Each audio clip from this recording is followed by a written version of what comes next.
forced out of their homes and country by a poorly managed intercommunal conflict. Over 64,000 Cameroonians are now fighting to survive and living under deplorable, difficult living conditions in Kondor in the neighboring Federal Republic, of course, of Chad, and the Cameroonians who are fighting to survive on difficult living conditions in the neighboring Chad are having challenges of the harsh climatic conditions. Women and children are having it difficult to deal with the climatic conditions of the locality, that of Shari Bagulbi, the region where they are being received by the neighboring country. Many times some top officials of the opposition Cameroon Renaissance Movement CRM political party have been sentenced by the court in the nation's political capital city this day. They have been sent to 7 years in prison.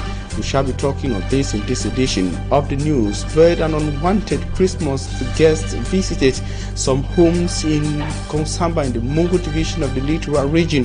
Family members returned from Christmas celebration only to find out that their properties were being steadily consumed by a ravaging flames.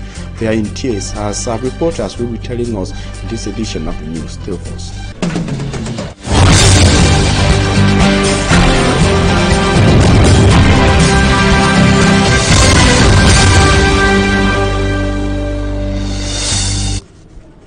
Thanks for choosing to get information on the best of Equinoxe channel. That is, we are live from Douala, Cameroon's economic capital city. Equinoxe Central News Desk. We are the best of television channel. What is making news? We begin with this note to say that some top members of the opposition Cameroon Renaissance Movement CRM political party have been sentenced by the court in the nation's political capital city this day, December the 27th, 2021. They include Professor Alain Fogue, who is the national treasurer of the CRM political party, Bibou Nisak, who is the spokesperson of the CRM national president, Professor Maurice Kamto, and a host of others who've been sentenced 7-year jail term that has been slammed by the military tribunal in Yaoundé. Today we are close on the story and we'll be coming back to it even in the course of this newscast, and it will be part of our talking point with our guests on tonight's edition of the news. Time for us to tell you the challenges and difficulties faced by several Cameroonians who've been forced out of their homes and country by a poorly managed intercommunal conflict in the Logon and Shari division between Arab Shuas and Muslims. The over 64,000 Cameroonians now are fighting to survive in deplorable, difficult living conditions in Kundu. Kundu is a locality in Chad. The women and children who are part of the over 64,000 Cameroonians who ran out of the conflict-stricken area to Chad are facing difficulties. They say that they cannot bear the challenging harsh climatic condition of the Shari Bagulmi region in Chad. Details with Immaculate Fogo in the following report.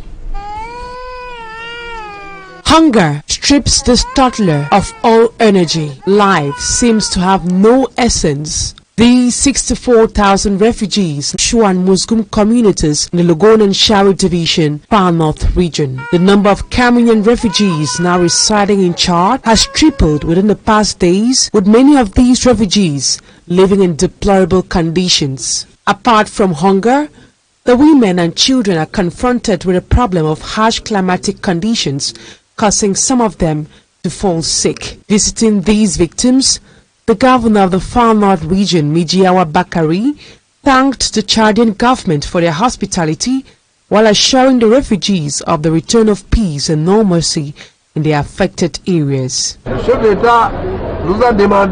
Measures have been taken by the head of state so you all can come back. The military has been stationed in the affected localities. This will enable the return of peace and normalcy. Mais tout ce que nous demandons à cette population de respecter la loi. We are all calling on the refugees to respect the laws of the land. We are calling, hoping that the government of Cameroon will do everything so peace can reign, and they can go back to their various homes. We are equally calling on international organizations to come to our aid. Maintenant, l'appel qu'on va appeler, c'est peut-être aux ONG. 20 trucks loaded with food items were offered by the Cameroonian government to help sustain these refugees while waiting for the conflict to end. And a Cameroonian, a professor of political science, Dr. Ita Ewane, thinks that Cameroon has to go an extra mile in order to show empathy to Cameroonians who've been forced beyond the national boundaries and the territory of Cameroon as a result of the intercommunal conflict in several parts of Cameroon. Speaking on Equinoxe televised program The Inside over the weekend, the professor highlighted government's inability to handle multiple crises at a time and the fact that the military is overwhelmed by the Boko Haram and secessionist conflict in different regions, notably the far north for Boko Haram and the northwest and southwest English-speaking regions for secessionists. We have details in the following extracts of him selected by Babila Jonathan. The communique that was issued by the president of the transition committee in Chad, General Derby, calling on the Chadian people to show solidarity with the refugees that were flowing in from neighboring Cameroon.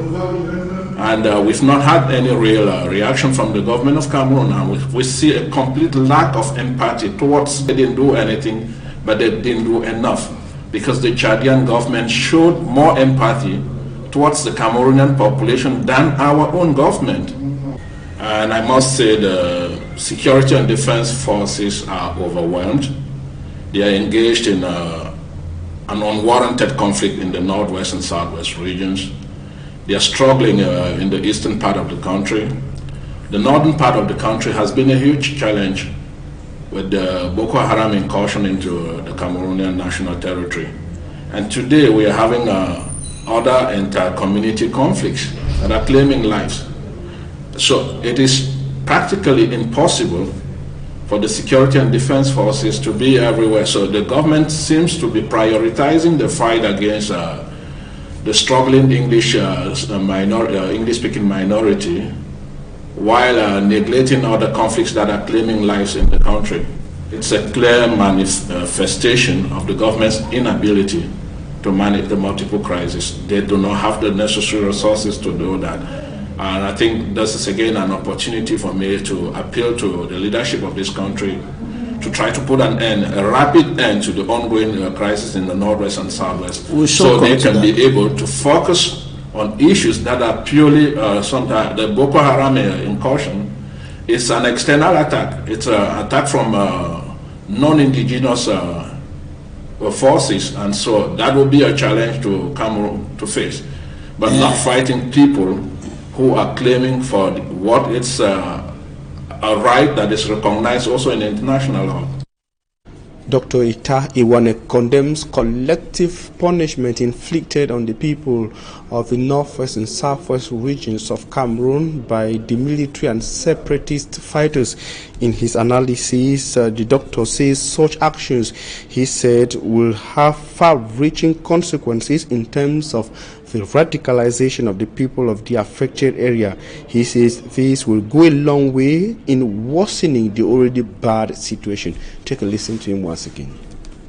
It's not everybody in the northwest and the southwest that is a separatist. It's not every young person that is engaged in the fighting. And when you, because maybe a couple of persons committed atrocities and you decide to burn down an entire village, you radicalize everybody in that village. So you win souls for the separatist movement. That shows how desperate the security forces have become. That shows that, again, it's a clear demonstration of the fact that they do not have a solution to the conflict. It shows the level of frustration. They are unable to defeat the Amba fighters militarily, and therefore they decide to collectively punish the people. And every time you do that, at least you recruit 1 or 2 more Amba fighters, because if a young man comes home, he doesn't see the father's home anymore, the brother or the sister is killed, who was never an Amba fighter, you leave him with no other choice than to pick up the guns. And I'm sorry to say this, the burning down of villages, burning down of homes, inflicting collective punishment on a people is inherently a war crime. And so the military, those engaged in this, involved in such practices, are committing a war crime. And like I say, the time for atonement is soon. People will have to pay for everything they are doing. If they think they are anonymous in the burning down of villages, I am telling them today they're fooling themselves, because there are satellite images.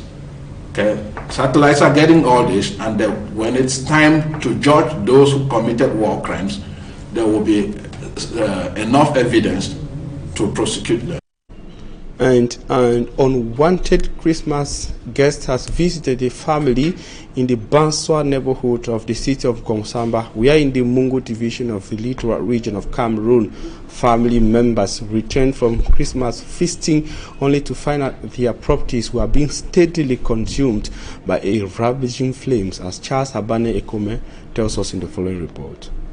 A festive period of shock and desolation as a result of an inferno has left the inhabitants of the Banswa neighborhood in the Mungu division of the littoral region in total pandemonium. This fire incident, which consumed an entire structure, has rendered a whole family homeless. Locals quickly rushed to the scene to quench the fire, which had already spread wild. It is to this effect that they called on the fire rescue soldiers, who intervened promptly before the fire could consume other houses in the neighborhood.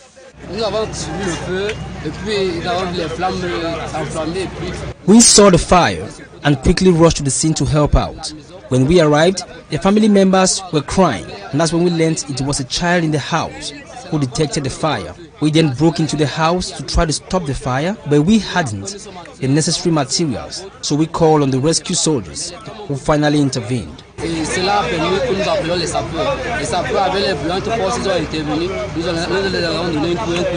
One of the family members is also said to have collapsed due to shock and the fear of losing everything which she owned.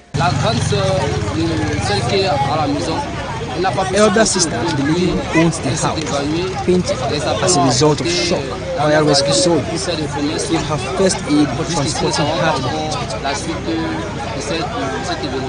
All that said, enormous material damages were recorded in the fire incident, which left the affected family members inconsolable. Investigations are still being conducted to find out the cause of the fire.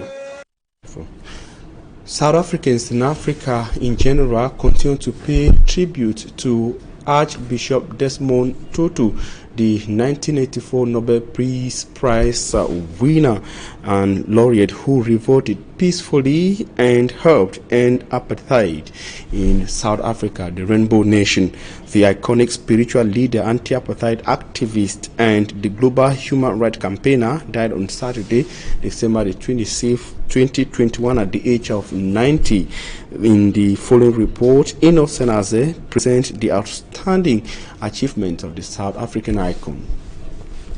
Raise our hands and we say, we will be free! Deceased Archbishop Desmond Tutu on Sunday, December 26, 2021 at the age of 90 was born on October 7, 1931 in Klerksdorp, northwest South Africa. After graduating from school, he studied at Pretoria Bantu Normal College from 1951. After the passage of Apartheid's Bantu Education Act in 1953, Tutu resigned from teaching in protest at the diminished opportunities for black South Africans. He continued to study, concentrating on theology. In 1961, Desmond Tutu was ordained an Anglican priest. In 1962, he moved to England to further his studies at King's College, London, where he obtained a master's degree in theology. In 1967, he returned to South Africa and became increasingly involved in the anti-apartheid movement. In 1975, he was appointed Dean of St. Mary's Cathedral in Johannesburg, the first black to hold the position. From 1976 to 1978, he was Bishop of Lesotho, and in 1978 became the first black General Secretary of South African Council of Churches. Desmond Tutu used his influence as a leading member of the clergy to speak firmly and unequivocally against apartheid, often comparing it to fascist regimes. His outspoken criticism caused him to be briefly jailed in 1980, and his passport was twice revoked. He continued criticizing the government more than members of the African National Congress, encouraged racial harmony, implementation of democracy with the abolition of apartheid. In the post-apartheid era, Tutu is credited with coining the phrase Rainbow Nation, a symbolic term for the aspiration to unite South Africans and forget past divisions. In 1984, Desmond Tutu was awarded the Nobel Peace Prize. In 1985, he became Bishop of Johannesburg and was appointed the first black Archbishop of Cape Town the following year. He never gave up in preaching peace and justice till abolition of the South Africa's racial segregation through a series of negotiations between 1999 and 1993. Justice with the same passion that I opposed apartheid.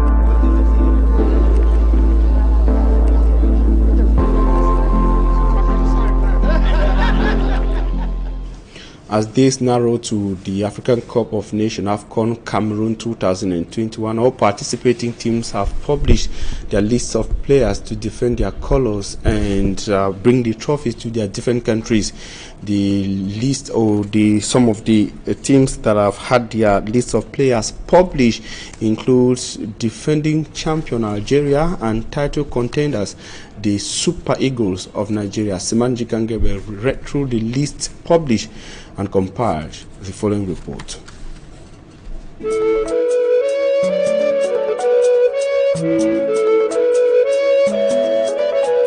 For the first time ever, not a single player from the Algerian Ligue 1 was called into Algeria's final squad for the Africa Cup of Nations, although 15 of the 28 players are products of Algerian League, with all of them currently playing their football abroad.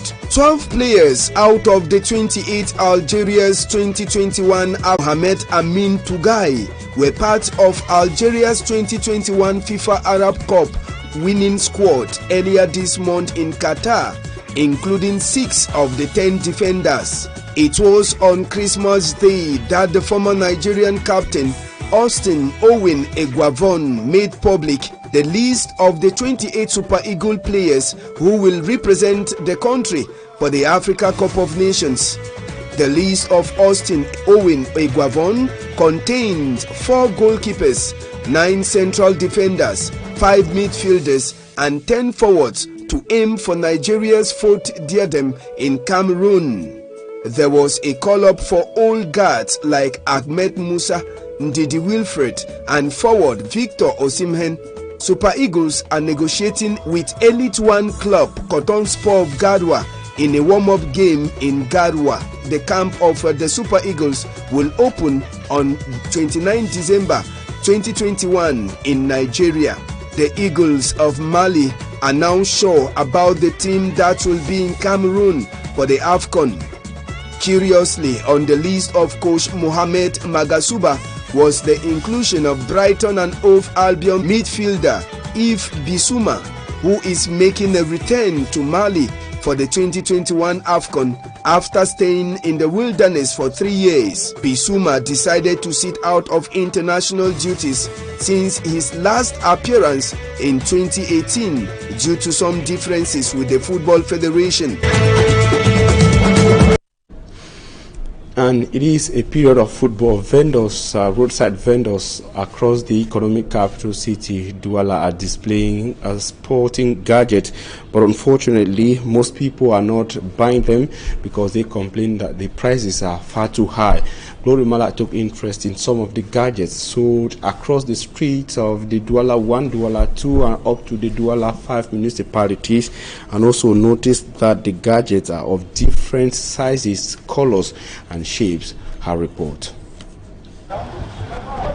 JCs, tracksuit, sandals, caps, scarf, all in green, red, yellow colors of the Cameroonian flags are spread on the street of the city of Douala, the economic capital, waiting for buyers, but yet very few approach them. Even with the sound of the vuvuzela to announce the start of the African Cup of Nations in less than 2 weeks in Cameroon.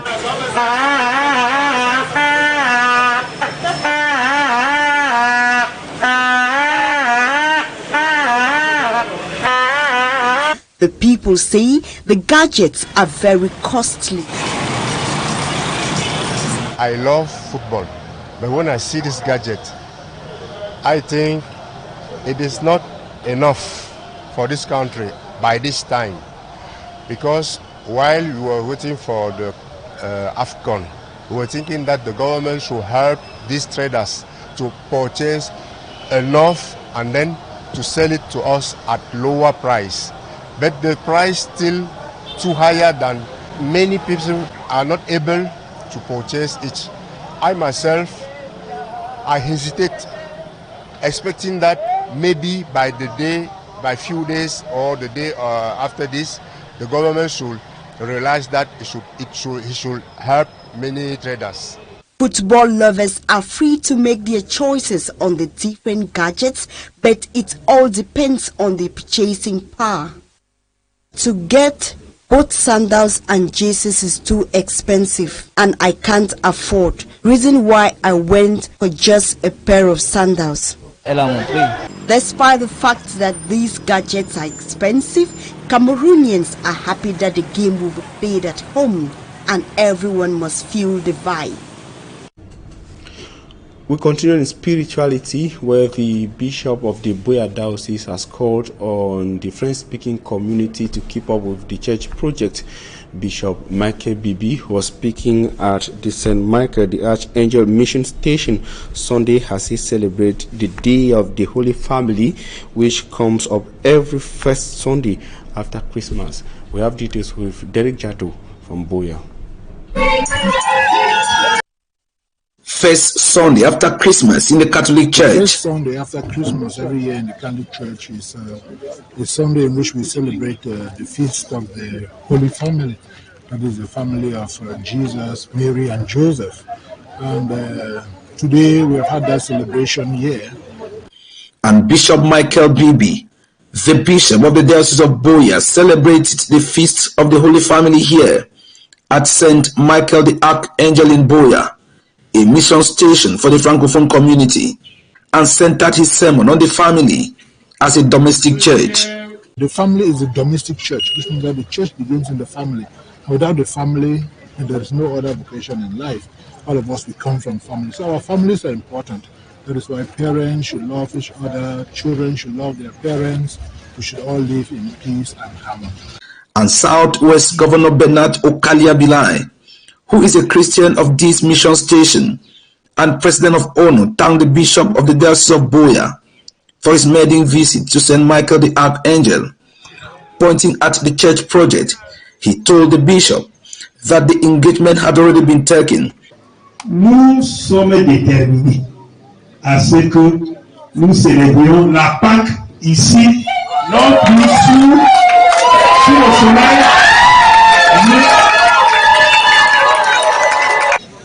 for the glory of God Almighty. We must double our efforts so that by Easter, April, we should have put a roof. And the Bishop of the Diocese of Buea on his part was impressed at the level of work done, encouraging these Christians of St. Michael the Archangel and other well-wishers to keep up with this divine assignment of constructing the house of God. The day also witnessed some couples renewing their marital vows. And on to this commercial, before we get to talking point, workers of Prudential Beneficiary Insurance were awarded medals during a ceremony organized to acknowledge effort of workers towards the development and the growth of the institution. The medals were handed by the beneficiaries or to the beneficiaries by the Secretary General of the Littoral Governor's Office, representing the Governor of the Littoral Region and the Minister of Labour and Social Security.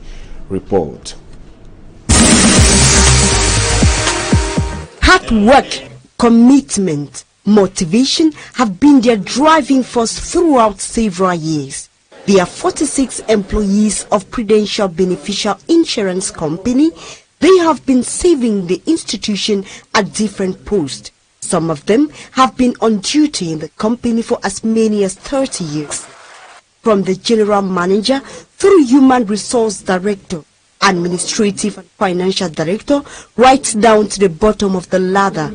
They are rewarded for their years of sacrifice with gold, silver and bronze medal by the Secretary General of the Littoral Governor's Office, representing the Governor and the Minister of Labour and Social Security. When you get into Prudential Beneficial, you want to give your all. We find we have staff who are very, very dedicated. We have staff who love to see the success of the company. It's a company that recognizes hard work. It's a company that motivates. It's a company that you will want to stay and work with. The reason why Prudential Beneficial exists is because they want to help people get the most out of life. In their stories and their experiences, the workers of Prudential Beneficial Insurance Company, who have been recognized today, talk of a company that encourages and compensates hard work. After 25 years of hard work and recognition, you can say nothing else but thank you to God first for giving you all the health to be able to work. And then I thank the governor to also have time to come and give us the medal. Then obviously thank my company for giving us this recognition. Prudential is a place to be. I'm enjoying working with them. We have everything that a company that wants to support staff have. We are so happy. We work as a team. It's wonderful being a gold medalist. Thank you. Speaking during the ceremony, the General Manager promised that the workers' working and retirement condition be improved for the coming year. We can, for them to have that well-being. The things they have asked for certain things, but before that they have acknowledged that I've received quite a lot from the company. Yes, I made a promise that come 1st January 2022, they will see an improvement in what the company is going to contribute. At Prudential Beneficial Insurance Company, challenges are on the mind. According to one of the laureates, thanks to the favor. So I also want to thank my managers that I passed through their hands to work. In fact, they guided me and they led me in the right way. And today, I am proud to say I am responsible of call center. From Alico to Prudential and to Prudential Beneficiary, the company has existed for over 200 years, saving millions of clients.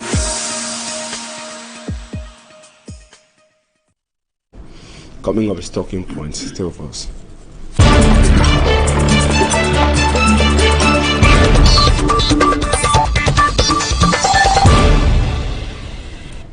On talking points today, we are receiving a civil society actor. We are receiving Dium Emmanuel. Thanks for accepting our invitation. Thank you very much for me, Armstrong Sanda. It's always a pleasure, and given the fact that I love Northwest, and as I just step my feet into Douala, I receive your call. Permit me just 1 minute to greet the people of Northwest, especially the people of Boyo Division, because I have happened to be there for a week and I've seen the stress they are going through. It's not easy. I think anybody who still has the love of God, for the Lord says, whatsoever you do to the least of my brother, you do it for me. I think we need to assist these people in any way possible.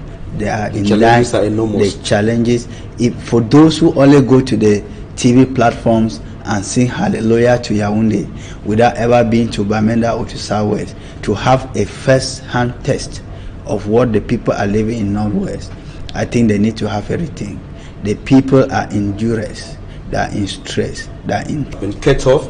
No, when you say they have been cut off, may I assist you before you even end your question?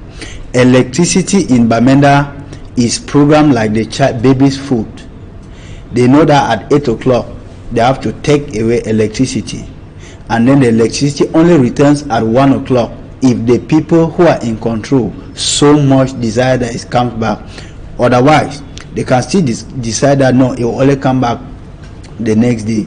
You discover that those who used to handle businesses that had to do with fridges in Bamenda are completely down.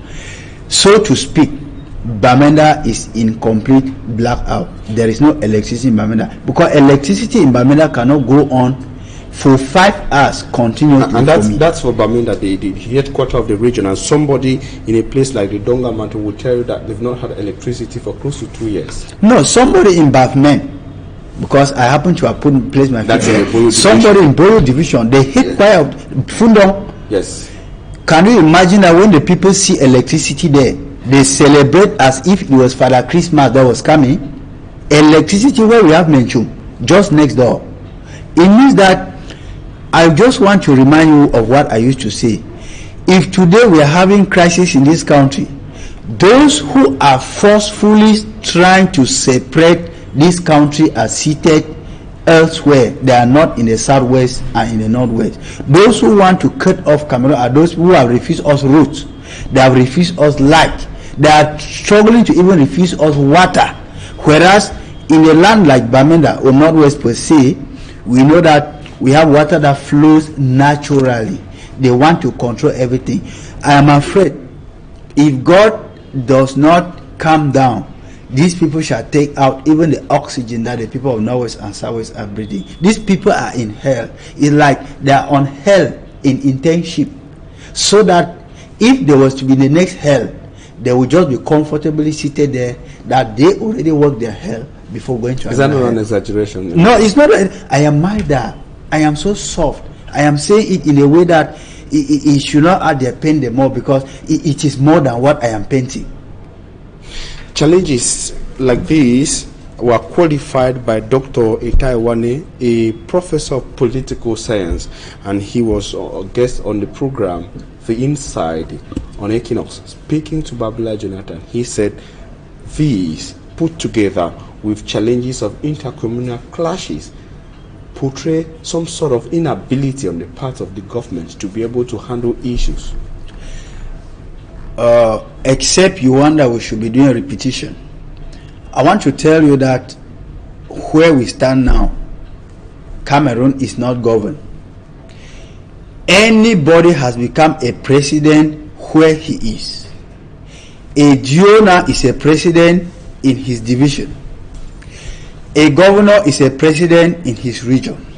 Even in, look, let me come. Everybody, we don't know who is the president in this country. So we have, if Cameroon has 358 divisions, it means that we have, maybe if you multiply those who are at the helm of affairs, we will have more than 600 and something presidents in this country. Because we don't know who gives order to who to do what. Everybody does what he deems fit to do. And that means that Cameroon, as of now, is not governed. There is consultations, and all the time we've had, at the level of regions, we've had governors for the 2 English-speaking regions, as example. We've had them having meetings, security and administrative coordination meetings with the heads of different divisions of these regions, and consequently at the level of the divisions, we've seen them having security and administrative coordination meetings with their dues. It means that you understand that there is a channel that is well in place, and others flow during these meetings, and it goes from the ministry to the governors, from the governors to the SDOs to the GOs, and continue in that line. And what has been the result? If what you are saying was so much done, and the information and instructions are flowing the way you are doing, then we should have obtained a relative peace on the ground. But unfortunately, you got to understand that the more security meetings they hold, the more insecurity outcomes that prevails on the field. But because people keep dying. Iwane, for example, because I did not end my question, Professor Iwane, for example, took a case, one of the most recent cases we've had in these regions, and said that when acts are carried out in a way that the people feel like they have been victimized, it can only help but radicalize the common man. When they feel like they are falling victims to issues that they did not bargain for, or they did, at one point in time, they are being radicalized. But in his analysis, he blamed the belligerent parties. Yes, he's right. I subscribe to his opinion in total. And permit me to cheat from his opinion and say something. The people also need to rise up at this point in time for me. In Norwest now, we are victims of two belligerents, the military and the amber. And what I want to say, I say and I assume, the authorities that be, if you are watching Talking Point at this time, call the military people at a checkpoint in Bello, come to order. I was a victim for me because on my ID card it is written Ansenyang. And a man in uniform took me out of the car, asked that the car should go, because we are the ones promoting war in Cameroon. That if the teachers did not ask for better conditions in their domain of work, there wouldn't have been war. And do you know that I had to pay for my ID card to come back to me because I was moving with a child? I could not have belaboured my child. So the authorities that be, if you are watching, make sure that those in control in Bello, you bring them to order. Because I've seen the good work that most military men are doing in Boyo Division and in some areas in Bamenda like Tuba, right to Bambili. But we have some of them whose sole aim there is to collect, to extort money from the people. And the question now is, what are they there for? Are they there for the protection of the common man, or are they there to enrich their pocket? It's terrible. That joins the question on the common man. That now goes with the question that you were asking. When Dr. Etta said people have become victims, I have just demonstrated a clear scenario to you where I became a victim. And when it is done to one or two persons, what's the state of the mind when it is done to you? When it is done to you, you left there in anguish. You left there in anguish. At one point, you see that when we are blaming Amber Boys for what they are doing, that they want to become liberators, and overnight they have become predators. We are looking up to the state-trained military with our tax money, trained to handle the gun under the law, and they are using the gun now above the law to intimidate us. Where are we going to? It shows that Cameroon, like I said a while ago, is not governed. Because if there was accountability, and the uniform man knows that such an act could go to the headquarters and I will be punished. That such an act, I'm saying it and I repeat, I paid for my ID card to come back to me because on my ID card it is written Ansenyang. I paid it, and it is paining me. And some observers, and that is just one of the isolated cases out of what the people of Norwest and Southwest are going through daily. You see them, they have basket by the roadside, filling it with money for me, filling it, and they are paid by the month, by the end of the month. Where are we? We need God to come down in person before we should know that things are not right. But Emmanuel, is paying not complicity? No. Look, at one point, let me tell you, that's a very good question. In Northwest, anything related to your rights is tantamount to death.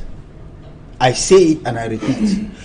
They have, because at that point, people told me that instead of arguing, please pay the money and leave before other motives come into play.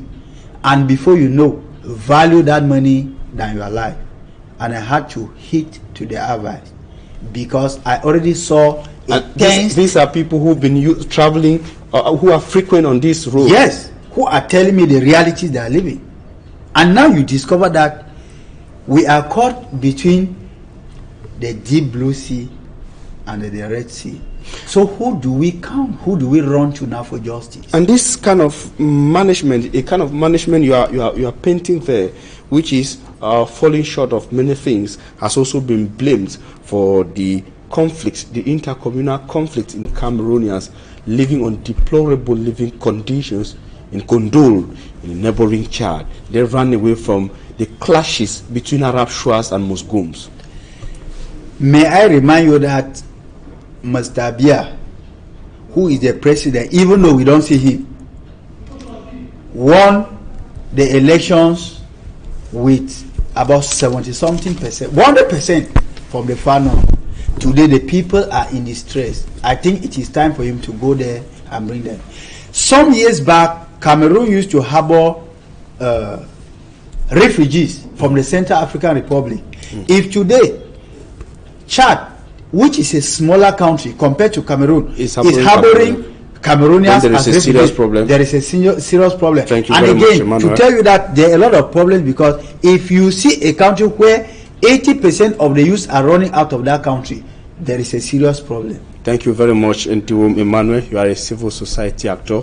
Ladies and gentlemen, thanks for staying with us. Stay with interesting programs. On Equinox, we shall be taking you not to Yaoundé today, but directly after this, you will be getting to the studios of Equinoxe with Sir Charlene Otto.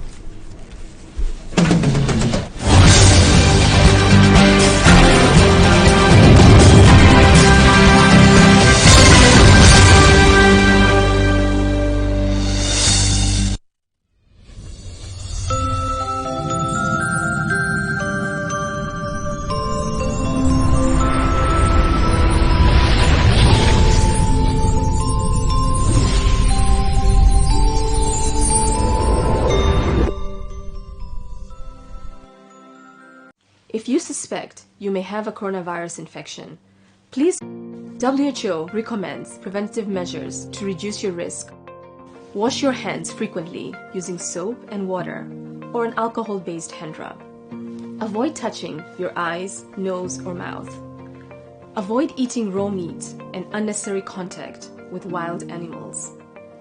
Avoid close contact with anyone with flu-like symptoms. When coughing and sneezing, cover your mouth and nose with a flexed elbow or use a tissue. Take particular precaution while traveling. Seek medical care early. 7 conseils pour se protéger contre le nouveau coronavirus. 1. Lavez-vous régulièrement les mains à l'eau et au savon ou à l'aide d'un gel hydroalcoolique. 2. Vous ressentez l'envie de tousser ou d'éternuer?